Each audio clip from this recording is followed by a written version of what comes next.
Hello, I'm Avis Kaufsbeck, and this is the Peace is Here podcast. Welcome to Peacewarts, School of Peacecraft and Inquiry, where we practice the skills of peace through short classes.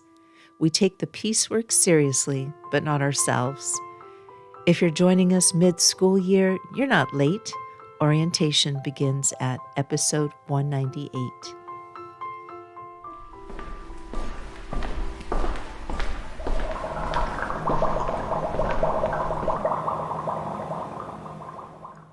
Welcome back to Peacewarts, Peace Scholars.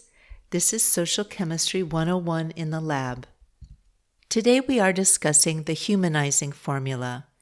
In the lab, if you view a compound as a toxin rather than a reactant, you lose your ability to work with it. In social chemistry, when conflict escalates, we create a monster image. We stop seeing a person and start seeing a caricature of threat. The Roman emperor and Stoic philosopher Marcus Aurelius, who governed an empire of constant friction, once observed, "Men exist for the sake of one another. Teach them then or bear with them."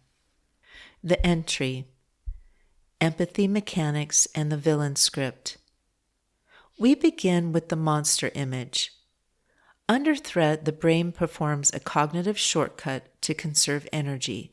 It collapses a complex human into a single exaggerated trait, dangerous, evil, or immoral. Once this image is formed, we stop observing reality and start following a villain script. We assume every move they make is a trick, a deflection, or an attack. The Humanizing Formula is a deliberate physical and mental intervention designed to shrink that image back to human scale. It is not about sentimentality, it is about resolving the image. Monster images thrive on abstraction and distance. They collapse when we reintroduce ordinary, mundane details. In the lab, we call this restoring the solvent. By identifying a neutral fact, they have a dog, they bike to work, they have a daughter, you force the brain to reintegrate the monster into the category of human. The history. Mo Mowlam at the Maze Prison, 1998. We look to history for a master class in breaking the villain script. In January 1998, the Northern Ireland peace process was on the verge of total collapse. Loyalists in the notorious Maze Prison, men who had spent their lives in a cycle of paramilitary violence, were threatening to withdraw their support. Mo Mowlam, the Northern Ireland secretary, entered the high-security prison to meet them face-to-face. The monster image was thick on both sides. The prisoners saw Mowlam as a cold, faceless state. The state saw the prisoners as mad dog killers. Mowlam broke the chemistry of the room by reintroducing ordinary human scale. In a smoke-filled room of hardened men, she took off her wig. She was undergoing treatment for a brain tumor, kicked off her shoes, and asked for a roll-up cigarette. By exposing her own physical vulnerability and engaging in a mundane shared habit, she collapsed the villain script. The men could no longer see her as a faceless official. That 50-minute session resulted in the prisoners voting to stay in the peace process, leading directly to the Good Friday Agreement. The thesis, the scale protocol. The lesson for today is that you cannot negotiate with a monster. You can only negotiate with a human.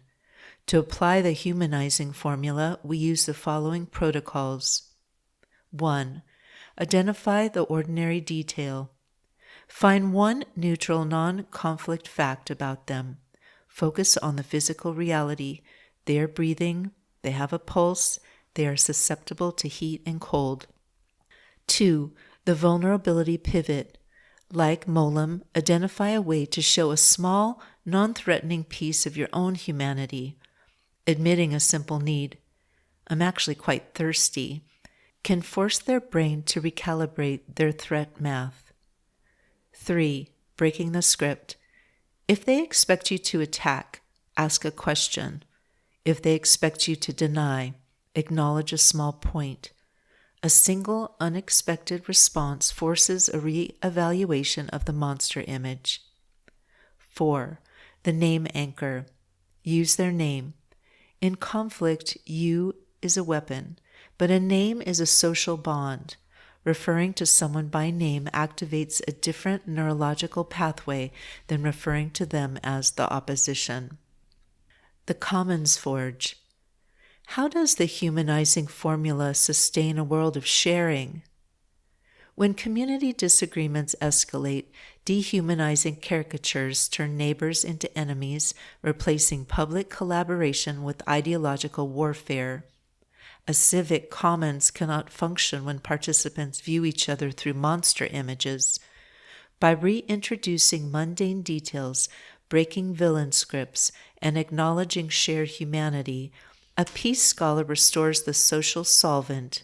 Humanizing the other clears the fog of hostility, allowing diverse groups to sit at the same table, negotiate differences, and steward shared public resources together. The quenching agent, micro-practice. A peace scholar understands that a monster is just a human seen through the fog of cortisol. When you clear the fog by reintroducing human scale, you find a reactant you can actually work with. Practice the humanizing formula today. Shrink the monster and find the person. Homework. 1. Look up Mo Mowlam and find out why she was called the People's Peacemaker. 2. Write down one question about any of this episode's topics. If you don't have a question, just write no question. 3. Optional. The next time you feel a monster image forming about someone, try to identify 3 ordinary details about them. That is, they wear glasses, they have a specific accent, they're drinking water. Observe if your internal threat temperature drops. If you'd like to read more on this subject, some book suggestions are Anatomy of Peace by the Arbinger Institute, an essential manual on overcoming heart-at-war mindsets and dismantling objectifying caricatures during conflict, and Intractable Conflicts, Socio-Psychological Foundations and Dynamics. These are also in the show notes with the homework. The reaction. A sustainable reaction is a humanized reaction. Social chemistry is a chemistry that dismantles caricatures to find reactants you can work with. Until our next class, keep your elements stable. Class dismissed. Thank you for listening. If you're looking for your next read, I write books about strong friends, wild places, and a future worth the effort. The Pedro the Water Dog Saves the Planet series follows 2 best friends, Tilly and Camus, strong, funny, and in love with the wild world, who decide their small choices add up to something. Hopeful eco-fiction for grown-ups, climate fiction without the doom. You can jump in anywhere or start with book 1. In 1 more year, Tilly can swim like a dolphin and run like the wind. She just never learned to cycle, which is a problem because she's decided to attempt her first Ironman. Her reason isn't glory. It's a quiet, stubborn idea. If one ordinary person can finish something this hard, maybe a whole town can be talked into buying less, wasting less, and keeping their stuff longer.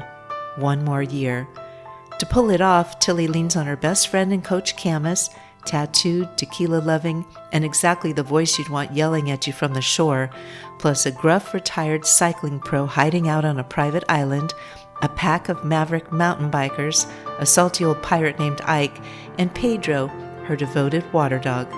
Together they train, scheme, fall a little in love, and slowly realize their northwest lake town of Sandglass is facing a threat bigger than any race. My books are available wherever books are sold, including at avaskolfsbeck.com. Podcast music is by Javier Pequi Rodriguez, and the track is I Am Late, Madame Curie. Sound effects are from Pixabay. Regarding peace, we need not delay or despair. We are not late. We are right on time to love. We are all scholars of peace. Listen for the peace.